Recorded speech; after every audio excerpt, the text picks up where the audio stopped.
네, 안녕하세요. 만대현입니다. 오늘은 또 5월 가성비 노트북 추천 80만원과 110만원 사이에 있는 제품들 총 8가지 제품 추천드려 보려고 합니다. 추천드리기 전에 제 자료를 보는 방법에 대해서 다시 한번 설명을 드릴게요. 매 동영상마다 소개 드리는 것 같은데 양해 부탁드립니다. 우선 우측 하단을 보면은 제가 조금 필요한 사항들을 나열을 해놨습니다. 게임 성능이 궁금하면 클릭.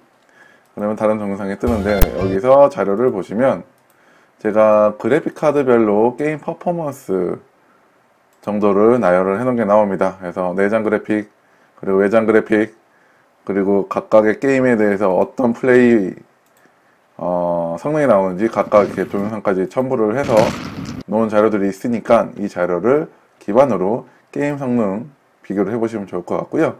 그리고 모니터 패널, 모니터 같은 경우는 보통 TN 패널이랑 IPS 패널이 있는데 이것도 비교 동영상을 올려놨습니다. 기본적으로 오늘 제품들은 다 IPS 패널이에요. 다행히도. 저 같은 경우는 TN 패널을 선호하지는 않습니다. TN 패널이 시야각이 별로 안 좋거든요. 그 반면에 IPS는 시야각도 좋고 색상도 색 재현력도 나름 더 괜찮아서 IPS 패널을 사용을 하고 있습니다. 근데 신기한 건 제가 갖고 있는 노트북 중에 TN 패널이 꽤 있어요. 네. 아무튼 그 다음은 CPU 벤치마크 점수입니다. CPU 벤치마크, 패스 벤치마크 여기에서 해당 CPU를 검색을 해서 나오는 벤치마크 값을 작성을 해놨고요. 두 번째는 GPU 벤치마크 값, 동일하게 또 GPU 관련된 벤치마크 사이트에 있는 해당 GPU 벤치마킹, 이거 GTX 1050 Ti 그 벤치마킹 값을 적어 넣었습니다. 두 값은 높으면 높을수록 좋은 겁니다. 오케이? 아셨죠? 단, 이 두 값은 그 자체 CPU, GPU에 대한 벤치마킹 성능이기 때문에 이게 어떤 조합의 PC에 장착이 되고 어떻게 최적화, 일반적으로 거의 유사하게 성능이 나오는데 그런 최적화에 따라서 좀 차이가 날 수 있는 부분 생각을 해주시는 게 맞을 것 같습니다. 마지막으로 무게에 따라서 휴대하기 어려움과 휴대 가능으로 구분을 합니다. 기준은 1kg 중반, 초반은 휴대 가능이라고 하고요. 1kg 후반, 2kg 대는 휴대 어려움이라고 표기를 해놨습니다. 제 개인적인 주관이니까 그거는 본인이 무게를 보고 판단하시는 게 좋을 것 같습니다. 단 이거는 노트북 무게고 아답터라든지 그런 거를 추가하면 더 무게가 늘어나겠죠. 네. 네, 초반에 썰이 좀 많았습니다. 그럼 본격적으로 이제 8가지 제품에 대해서 비교해드리죠. 첫 번째 한성.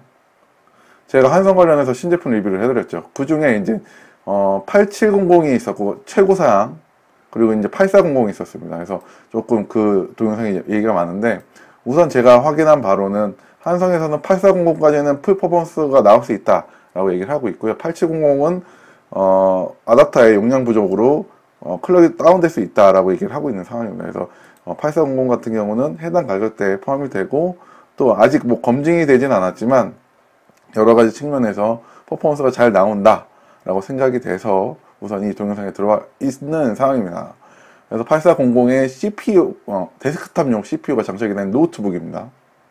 데스크탑 CPU가 노트북에 장착된 거라고 생각하시면 될 거예요. 그리고 그래픽카드 같은 경우는 GTX 1050 Ti가 장착이 되어 있습니다. 그래서 배틀그라운드 같은 경우는 중업으로 준수하게 돌려줄 수 있는 그런 사양의 제품이라고 생각하시면 될 것 같아요. 디스플레이 같은 경우도 광시야각 IPS에 120Hz를 지원합니다. 보통 60Hz를 지원하는 그런 노트북이 대부분인데 이런 게이밍, FPS 게이밍에 좀 특화된 부분이라고 생각하시면 좋을 것 같습니다. 우선은 신제품이라서 이제 4월달에 나왔고 시장 평가를 좀 보면서 구매를 검토하시는 걸 추천을 드립니다. 괜히 베타 테스터가 될 필요는 없으니까요. 예, 급하지 않으시다면 좀 시장을 보시고 구매하시는 것을 추천드립니다. 다음으로 넘어가죠. 또 한성 제품입니다. 이 제품 같은 경우는 얘는 8세대 CPU고요. 얘는 7세대 CPU인데 얘도 동일하게 데스크탑 CPU가 장착된 겁니다. 7700이 장착이 되어 있어서 퍼포먼스도 준수하게 나오고 동일하게 GTX 1050 Ti가 장착이 되어 있습니다. 그래서 위 제품과 거의 유사하다라고 보시면 되는데 우선 한성에서는 99% 퍼포먼스가 나올 수 있다라고 얘기를 하고 있고 약간 어중간해요. 왜 어중간하냐면 성능이 좋은 건 얘가 더 성능이 좋고요. 그리고 만약에 게임으로 가고 싶으면 이 다음에 나오는 이 제품이 조금 더 좋기 때문입니다. 아무튼 그래서 우선 이 제품 같은 경우는 좀 어떻게 보면 7세대를 장착하고 있기 때문에 그나마 필드에 나와서 안정적으로 평가를 받고 있는 상태라서 우선은 추천을 드리는 거고요. 급하지 않으시다면 게임 노트북을 급하게 사야 된다 라는 게 아니라면 평가 어딨니? 네. 평가 쭉 읽어봤는데 나쁘지는 않더라고요. 한성 치고는. 그래서 그런 부분에서 추천드릴만 해서 추천해드렸고, 만약에 지금 당장 구매가 급하지 않으시다면 이 제품 시장평가를 보고 이 제품과 비교해서 구매를 하시는 걸 추천드립니다. 약간 어중간해요, 약간. 자, 다음 제품. 아서스 제품입니다. 가성비로 다시 태어난 GTX 1060. 네, GTX 1060이 탑재되어 있습니다. CPU는 좀 느려요. CPU는 벤치마킹 성능이 약 7000대로 앞에 있는 두 제품 대비 좀 30% 정도 떨어지는 부분이 보이지만, 얘네가 CPU가 이상하게 데스크탑을 장착해서 나와서 그런 거고, 얘 같은 경우는 노트북에 준수한 CPU를 장착을 하고 좀 많이 과장된 지포스 그래픽카드를 달고 있다고 생각하시면 될 것 같아요. 그래서 당연히 일반적인 퍼포먼스 나오긴 하지만 게임에 더 특화된 3D 게임 그래픽 작업이 더 특화된 제품이라고 생각을 하시면 될 것 같습니다. 이 제품 같은 경우는 동일하게 다 IPS 패널을 갖고 있고요. 단점으로는 이제 하드디스크가 1테라 하드디스크가 달려 있는데 내부에 M.2 슬롯이 있기 때문에 M.2 슬롯 SSD를 추가를 하면은 괜찮은 성능의 제품을 사용하실 수 있으실 거라고 생각을 합니다. 그래픽카드가 상당히 차이를 많이 내거든요. 1060이랑 1050이랑은 차이가 꽤 납니다. 50ti랑도 한 20% 정도 차이 나는 걸로 알고 있고요. 네, 그래서 게임을 중점적으로 하시겠다라고 생각이 드시면 이 제품 가지고 SSD를 다시는 걸 강력 추천드립니다. 자, 네 번째 제품. 또 한성이 나왔어요. 한성이 왜 이렇게 많이 나오는지 모르겠어요.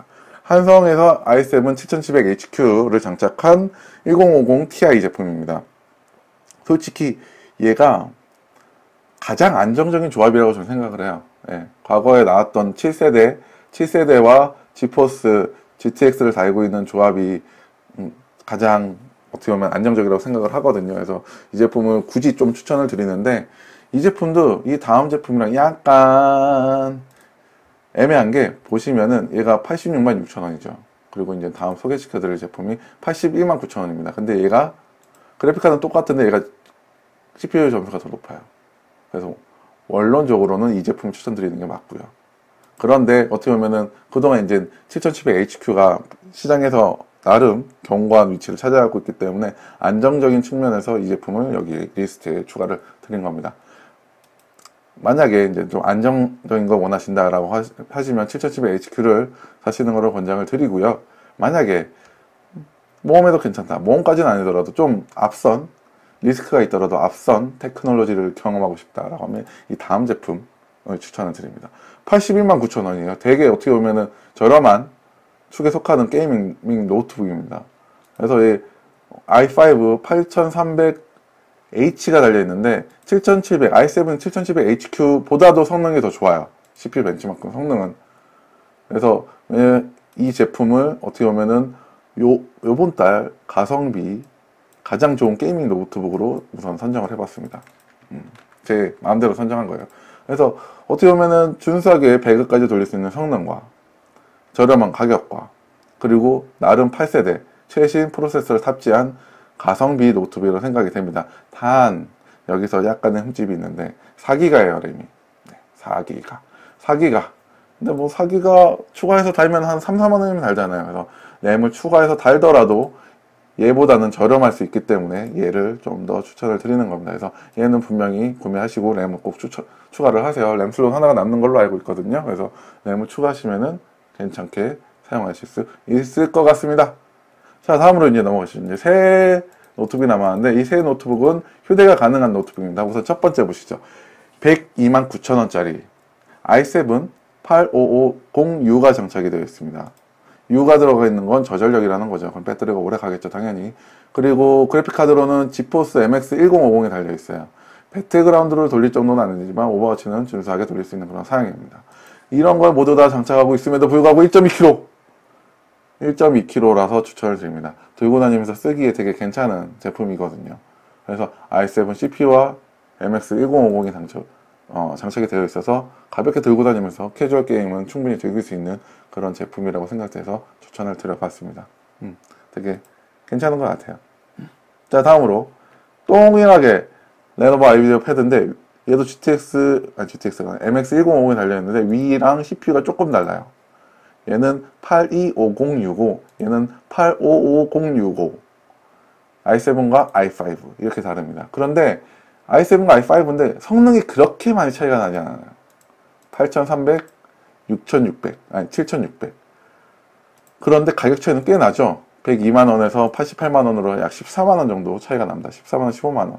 그래서 얘 같은 경우는 외장 그래픽을 달고 있음에도 불구하고 가벼운 무게와 준수한 CPU. 그래서 5월 휴대용 가성비 노트북 1등. 너 말고. 가성비 노트북, 휴대용 가성비 노트북 1등에 선정을 합니다. 얘는 게이밍 노트북 선정. 얘는 가성비 노트북 1등 선정. 네. 돈 있다면 사고 싶은 그런 노트북입니다. 자, 마지막 제품입니다. 얘 같은 경우는, 이거 죄송해요. 이걸 안 썼네. 지울게요, 우선. 얘 같은 경우는 이 앞서 언급됐던 i7 8550U가 들어간 제품이고요. 얘 같은 경우는 게임을 제외하고 업무나 기본적인 사용 패턴에 최적화된 제품이라고 생각하시면 됩니다. 뭐냐면 솔직히 외장 그래픽이 안 달려 있거든요. 그런데 그 UHD 6020이 나름 준수한 성능을 보여주는 그래픽 카드입니다. 그래서 뭐 동영상 본다든지 일반적인 그런 작업에는 전혀 문제가 없는 그런 사양의 내장 그래픽 카드고요. 그리고 추가적으로 이제 i7이 달려있기 때문에 기본적인 퍼포먼스는 잘 나온다라고 생각을 하시면 될 것 같습니다. 그와 동시에 SSD가 256이 달려있어요. 제가 기존에 이제 그 설명을 하면서 이 게이밍 노트북은 다 1020이 달려있는데, 아니, 120이 달려있는데, 이 지금 얘네들은 256이 달려있거든요. 다. 그러니까 어느 정도 일반적인 사용 패턴에는 이게 더 맞을 수 있다라고 생각을 해서 추천을 드립니다. 무게도 1.5kg라서 그렇게 무겁지는 않고요. 괜찮은 것 같습니다. 근데 솔직히 이제 게이밍 노트북은 아무래도 그런 가격을 다운시켜야 되니까 SSD 용량도 작고 어쩌다가는 이렇게 하드디스크도 달아서 들어오는데 얘네들은 그런 그 휴대 가능한 노트북은 어느 정도 선이 넘어가면 다 이제 256으로 달아주는 것 같아요. 왜냐면 용량은 크면 클수록 좋으니까요. 그쵸? 자, 그러면 오늘 이렇게 80만원에서 110만원대 5월 달 가성비 노트북을 추천드려봤고요. 이제 하나 남았네요. 최저가, 초저가 노트북 동영상 이제 하나 만들면 되겠네요. 아, 제가 요즘 이게 월 초마다 이렇게 동영상을 몰아서 찍으니까 좀 정신없는 것 같긴 한데 아무튼 정신없는 이런 동영상 봐주셔서 감사하고요. 네, 질문사항 있으면 언제든지 댓글로 남겨주시고요. 예, 그럼 남은 하루 행복하세요. 이상 만두여씨였습니다. 그럼 뿅.